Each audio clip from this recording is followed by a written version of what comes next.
Shalom, selamat pagi, salam damai sejahtera buat kita semua, buat semua Bapak Ibu Saudaraku di mana saja berada di pada pagi hari ini. Semoga di pada pagi hari ini kita masih merenungkan firman Tuhan, di mana firman Tuhan yang tertulis di dalam Matius 5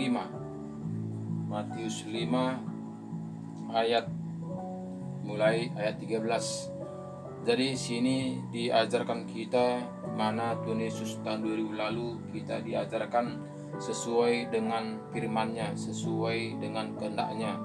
Yesus datang ke dunia ini untuk mengajari kita, membimbing kita, membina kita, karena Tuhan begitu sangat mengasihi kita, sangat menyayangi kita. Tuhan satupun kita tidak ingin dia binasa, tapi kita mau Tuhan supaya kita hidup, mendapatkan hidup yang kekal. Itulah makanya Yesus datang ke dunia ini untuk membimbing, mengajari, menyertai kita, menopang sepanjang kehidupan kita sehari-hari. Firman Tuhan mengatakan di Matius 5 ayat 13. Judulnya Garam Dunia dan Terang Dunia. Jadi di sini diajarkan Tuhan kita sebagai anak-anaknya, kita itu menjadi terang, menjadi garam. Jadi di sini katanya ayat 13 katakan kepada kita, kamu adalah garam dunia. Jika garam itu menjadi tawar, dengan apakah ia diasinkan? Tidak ada lagi gunanya selain dibuang dan diinjak orang. Jadi katanya kepada kita, garam itu jika tidak asin lagi, garam itu akan dibuang dan diinjak-injak orang. Karena apa? Karena kita itu dikatakan garam, dikatakan kita itu terang. Jadi jika kita garam itu haruslah kita berguna kepada sesama kita manusia. Karena garam itu jika tidak berguna lagi, kita dipakai untuk sayur, untuk apa? Kita tidak akan guna, kita akan dibuang. Jadi akan diinjak-injak orang katanya. Jadi itu contoh perumpamaan Tuhan Yesus mengatakan kepada kita, kita ini adalah garam. Jadi kita itu ibaratkan kita itu sangat berguna kepada orang banyak. Jadi kita itu haruslah kita memperhatikan, terasalah kepada sesama sekitar kita bahwa kita itu adalah menjadi garam. Bergunalah kepada sesama kita manusia. Jadi kita disuruh Tuhan itu harus kita menjadi terang. Jadi kita itu tidaklah menyayangi diri kita sendiri, tidaklah kita itu egois, tidaklah kita itu mentinggal sendiri, tapi kita itu diajarkan Tuhan Yesus kepada kita, hendaklah kita seperti garam untuk menggarami semua sekeliling kita, sehingga betul-betul mereka mendapatkan nikmatnya, mendapatkan rasanya, mendapatkan kasih sayang kita itu, karena kita itu garam. Jadi itu kata Tuhan Yesus kepada kita. Ayat 14 katanya kepada kita, kamu adalah terang dunia. Kota yang terletak di atas gunung tidak mungkin tersembunyi. Jadi kita itu katakannya, kita itu adalah terang, garam dan terang. Jadi kita menerangi sekeliling kita. Makanya kita itu harus berguna, harus kita menerangi kegelapan. Jadi kita itu tidaklah egois, kita itu tidaklah menyayangi diri kita sendiri, tapi kita itu menerangi orang banyak. Bagaimana kita bisa menerangi orang banyak? Tentu kita berbuat, tentu kita tidak pasif, tapi tentu kita harus berjalan mengerjakan, membuktikan kita itu ada terang, kita itu ada kasih, ada peduli, ada mendoakan, ada mengasihi sesama kita manusia seperti diri kita sendiri. Itulah kita membuktikan kita itu terang. Jadi terang itu katanya tadi kepada kita sini, tadi ayat 14 katakan kepada kita, kamu adalah terang dunia. Kota yang terletak di atas gunung tidak mungkin tersembunyi. Jadi kita itu terletak di atas gunung. Kita itu terletak di atas gunung, gak mungkin kita tersembunyi.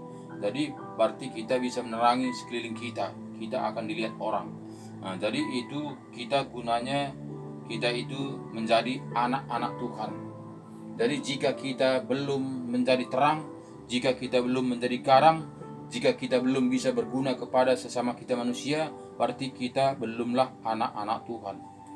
Walaupun kita katakan saya ini Kristen, walaupun kita mengatakan saya ini anak-anak Tuhan, walaupun kita katakan saya ini sudah lahir baru, walaupun katakan saya ini bekerja untuk Tuhan, walaupun saya katakan ini saya pekerja di gereja, itu membuktikan kita belum menjadi anak-anak Tuhan menurut Alkitab yang kita baca. Karena kita mengetahui kita itu bahwa kita anak-anak Tuhan, harus kita bercermin, harus kita melihat kepada apa yang diajarkan Tuhan Yesus kepada kita. Tidaklah kita bisa mengatakan saya ini anak Tuhan. Tidaklah hanya bisa kita hanya mengatakan saya ini orang Kristen. Tidaklah hanya kita bisa mengatakan ini saya menjadi anak terang, jika kita tidak berbuah, jika kita tidak memancarkan terang kepada sekeliling kita. Nah, jadi makanya menjadi anak-anak Tuhan itu tidaklah gampang, sangat-sangat tidak gampang. Jika kita mengaku anak Tuhan itu memang gampang, tapi jika kita menurut Alkitab itu tidaklah gampang. Jadi semuanya itu Bapak Saudaraku, patronnya adalah Alkitab, bukanlah manusia, bukanlah aturan-aturan manusia. Jika kita mengikuti aturan-aturan manusia, setahun pun kita nggak beribadah, itu tidak masalah. Yang penting kita itu berjalan semuanya aturan-aturan. Kenapa? Karena yang situ yang penting anggota. Padahal di sini jika kita melihat kebenaran firman Tuhan, harus kita taat dan setia. Bagaimana taat dan setia? Tentu kita itu tidak lagi ada alasan itu dan sebagainya, tapi kita itu melakukannya seturut dengan apa yang diajarkan Tuhan Yesus kepada kita. Itu tidak ada lagi alasan, harus kita melakukan sesuai dengan kehendak Tuhan. Jadi kita ini manusia pada umumnya sangat banyak alasan, karena ini, karena itu dan sebagainya. Karena apa? Karena ya sering yang bertindak itu adalah kedagingan kita. Padahal Tuhan Yesus mengatakan kepada kita itu harus kita menanggalkan kedagingan kita ini. Harus kita menanggalkan ego kita ini, sehingga kita bisa mengikut Tuhan Yesus dengan taat dan setia. Jika kita masih mengikutkan daging kita ini, kedagingan kita, masih kita mengikutkan keegoan kita ini, itu tidak akan bisa kita mengikutkan seturut dengan kehendak Tuhan. Jadi harus kita harga diri kita ini dijatuhkan. Haruslah kita itu buang harga diri kita. Jadi kita ini di barat di firman Tuhan tadi mengatakan kita ini hanya sama seperti debu. Jika kita menganggap saya ini paling hebat, jika saya ini adalah raja, dia katakan kita ini adalah saya ini orang yang terpandang, itu tidak mungkin bisa Roh Tuhan berkenan kepada kita kalau kita hanya mengatakan ini saya orang hebat, saya yang pandang, saya harus dihormati. Jadi kita ini harus menjadi pelayan. Bagaimana kita menjadi pelayan? Harus kita menjadi pembantu. Bagaimana kita sebagai pembantu? Kita melihat bagaimana. Jadi kita tidaklah menjadi hamba. Kita itu tidaklah menjadi bos, tapi kita itu menjadi hamba Tuhan. Artinya hamba Tuhan itu menjadi babu, menjadi budak. Nah, jadi jika kita belum sanggup untuk menjadi budak, berarti kita belum menjadi anak-anak Tuhan. Karena kita itu haruslah kita itu menjadi seturut dengan firman Tuhan, apa yang ajarkan Tuhan kepada kita. Jadi ayat 16 katanya kepada kita,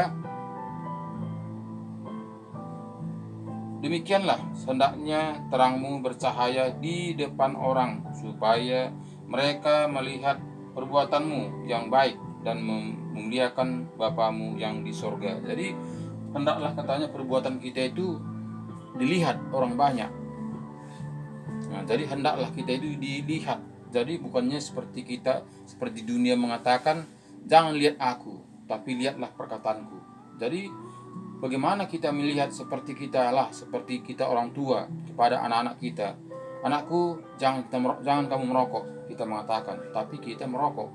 Nah, bahkan kita mengatakan, anakku pergi gereja, tapi kita tidak pergi gereja. Nah, jadi nggak mungkin anak kita itu bisa bisa menuruti apa perkataan kita itu jika kita tidak mau memberi contoh.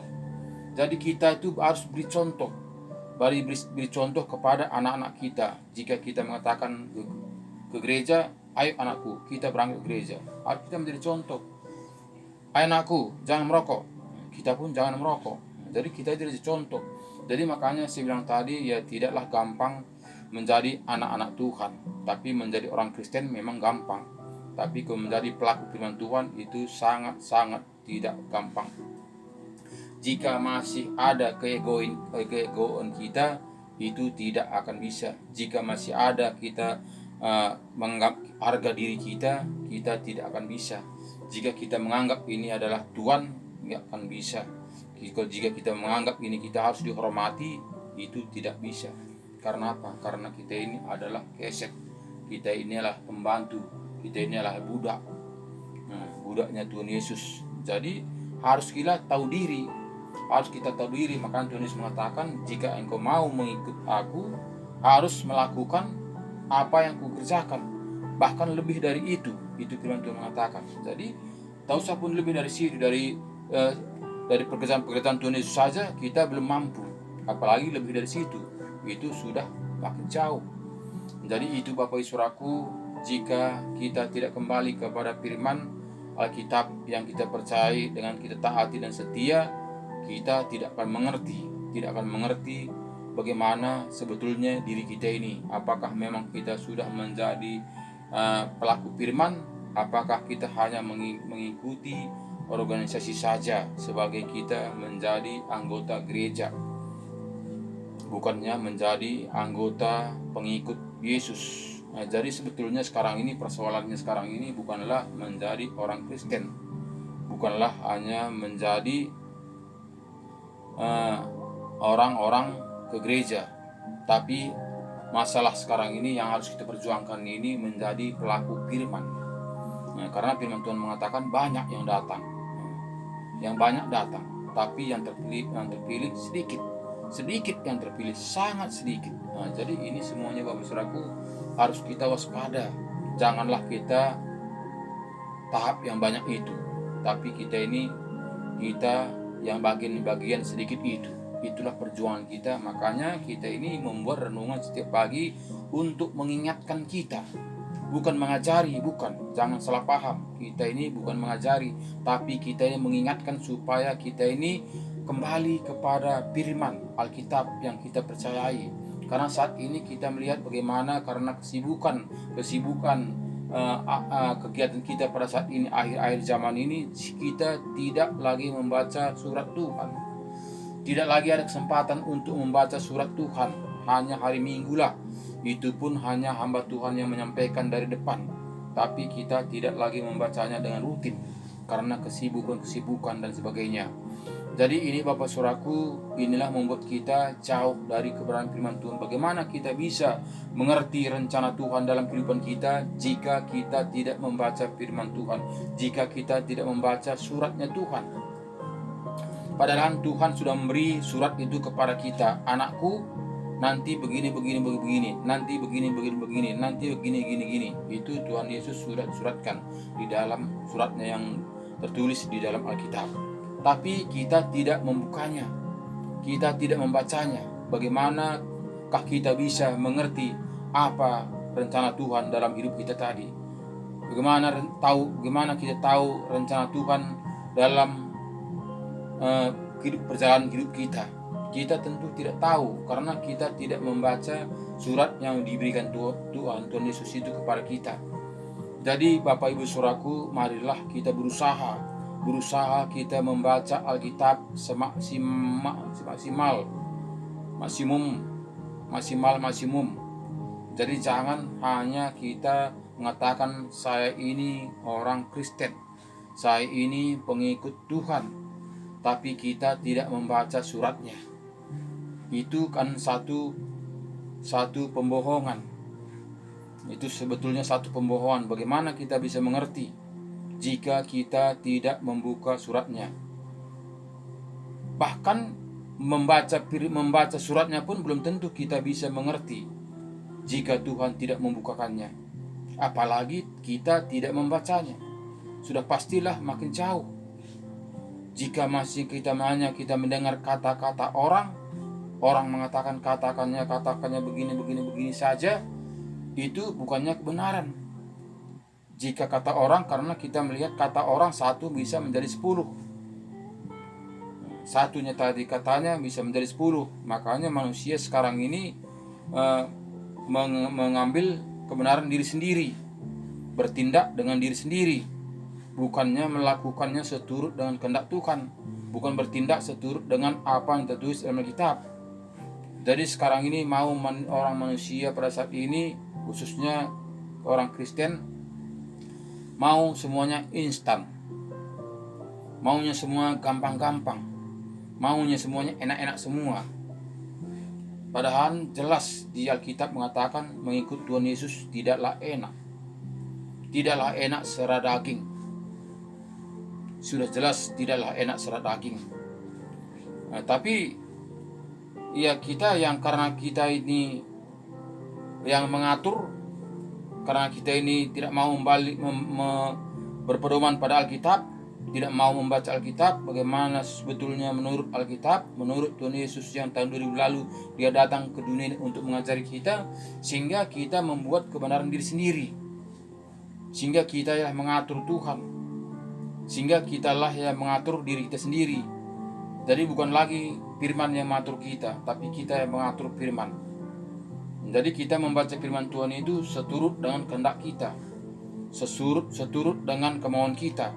Bukan kita membaca firman Tuhan itu dengan detail dari awal sampai akhir. Dan kita melakukan firman Tuhan itu tidak kita pilih-pilih, tapi kita lakukan firman Tuhan itu tidak menguranginya, tidak menambahinya.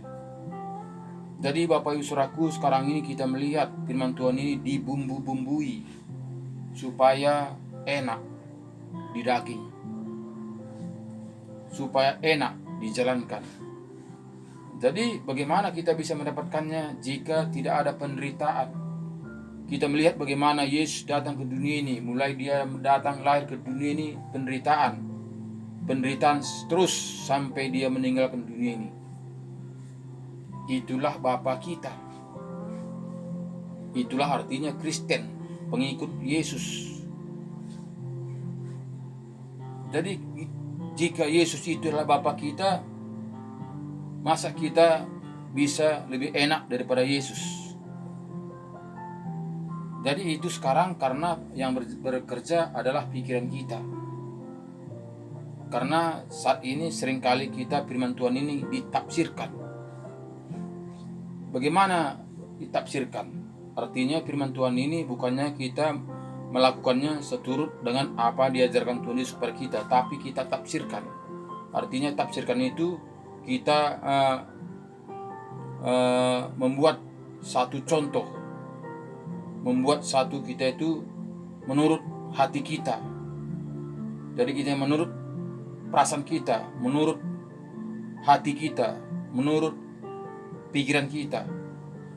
Jadi bukan menurut firman Tuhan. Makanya kita tafsirkan begini, tapi tidak lagi seturut dengan apa yang tertulis. Karena ditafsirkan. Karena ditafsirkan itu bisa dari O bisa jadi B, bisa juga dari D, bisa juga dari A. Kalau ditafsirkan dia, karena tafsiran itu gak jelas. Karena tafsiran itu tidaklah utuh. Namanya juga tafsiran. Jadi kita kalau manusia ditafsirkan, bisa saja bukan manusia. Tafsir artinya ditafsirkan itu dibayangkan. Dibayangkan dan direnungkan dan disatu-satukan dan dibanding-bandingkan. Jadi agak sulit membilangnya. Ya itu tadi ditafsirkan dengan bentuk apa? Ditafsir dia. Dihayalkan dia. Padahal Tuhan Yesus sudah membuat perumpamaan Sudah jelas, sangat jelas Tuhan Yesus itu sudah membuat perumpamaan supaya kita tidak menafsirkan.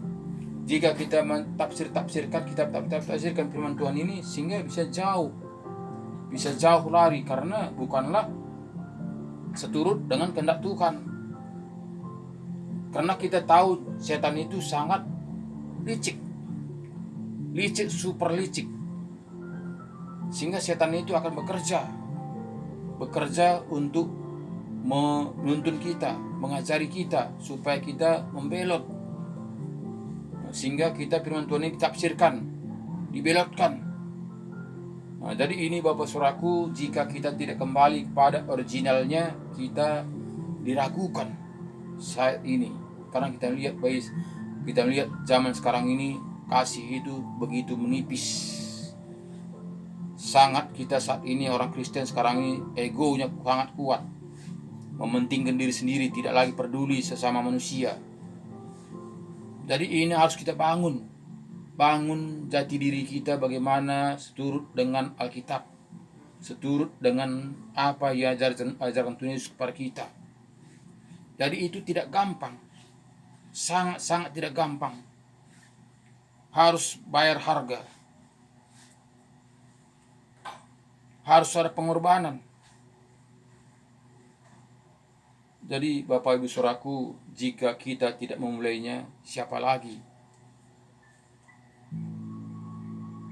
Terlebih hamba-hamba Tuhan di mana saja berada saat ini, marilah kita saling merangkul, saling mengasihi, saling mendoakan, saling menopang. Jangan kita saling menonjok, jangan kita saling menuduh, jangan kita saling menghakimi. Tapi marilah kita bekerja sama, kembali kepada Alkitab. Karena ini Bapak Ibu Saudaraku, sudah akhir zaman. Jangan lagi kita bermain-mainkan firman Tuhan ini. Tidak lagi ada kesempatan kita untuk bermain-main. Marilah kembali kepada Alkitab, supaya kita betul-betul mendapatkan apa yang dijanjikan Tuhan Yesus kepada kita. Jika kita bermain-main, kemana domba-domba yang kita bawa ini? Kemana jiwa-jiwa yang kita layani ini? Bagaimana jika kita masih gondok-gondokan? Jika kita masih menuduh? Jika kita masih menghakimi? Jika masih ada akar pahit? Jika kita masih ada akar dendam? Kemana kita bawa ini? Jadi ini harus kita menyadarinya.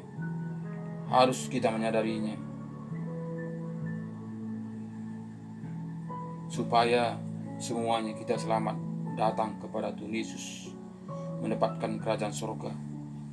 Supaya hasil kegigihan kita, hasil kecapean kita, hasil upaya kita, hasil keringat kita selama ini, bisa kita mendapatkan upah yang dijanjikan Tuhan kepada kita. Kalau hanya upah di dunia ini saja, cuman untuk apa itu? Sebentar ajanya. Walaupun kita mendapatkan mungkin upah di dunia ini begitu besar, jika kita belok-belokkan firman Tuhan ini, untuk apa itu semua? Semua kita itu akan kita tinggalkan. Satu pun kita tidak bawa. Tapi jika kita membola-bolakan jiwa-jiwa ini, apa yang kita dapatkan nanti? Apa enggak hukuman kita terima? Itu harus kita menyadarinya Bapak Ibu Saudaraku, di mana saja berada saat ini, terlebih sejawat saya, supaya kita menyadarinya, supaya kita sungguh-sungguh menjalankan seturut dan kehendak Tuhan. Jadi Bapak Ibu Saudaraku, inilah renungan di pada pagi hari ini, untuk kita saling menopang, saling mendoakan, saling mengasihi satu dan lain. Terima kasih banyak. Tuhan Yesus memberkati kita. Shalom.